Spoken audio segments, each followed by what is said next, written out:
Brink takes place on the Ark. It's an immense artificial floating city at sea, built as part of a contemporary green vision, but now existing in 2045, and having lost contact about 20 years beforehand with the rest of the Earth, it exists in complete isolation, with what were originally sustainable resources now in limited supply. The result of this is that competing social factions have been thrown into an isolated and horrific conflict. We're heading to the Ark's airport. This was the original location that celebrities flew in and out of and had their photo opportunities, but it's also, because it's been deserted and disused for 20 years, the ideal location for me to show you a couple of the game's features in the absence of any enemies. Now, Brink uses those same familiar shooter controls that you're used to, but without the artificial constraints, because we've developed a new system that we're calling SMART. It stands for Smooth Movement Across Random Terrain. If you walk up to something that's an obstacle, just as you would do in any other shooter, you'll stop. But if you want to try and indicate to the game that you want to get somewhere as quickly as possible, using this SMART button, you're able to vault, mantle, and climb with ease. And this is a cool system for helping you navigate through the game, but it's not an autopilot. You don't enter a canned animation that you can't get out of. It's great for advanced players too.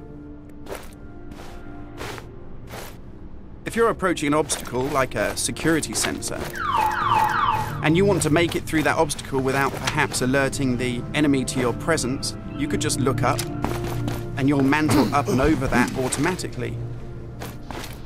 And by the same token, if you use your same SMART button just running towards something and looking down, you'll indicate to the game that you're able to slide under something. And this is really important because in Brink, we want you to be able to make tactical decisions about where you go and how you play. It's not a rail shooter where you're on a kind of minecart witnessing canned cinematics. And that's important too, because in Brink, irrespective of whether you play offline or online, you can create a cool identity for yourself that really reflects how you want to play the game. So in Brink, you take on a combat role that suits your preferred playing style, whether you're on the front line attacking the enemy or perhaps at the rear doing support.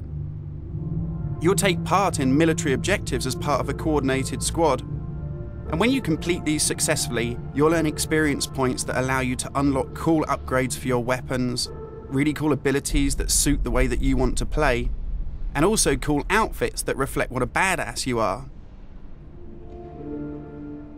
And you can do this irrespective of whether you play offline in traditional single-player style mode with no internet connection, or play cooperatively with up to 7 friends, or go online and play fully where the entire game is full of strangers.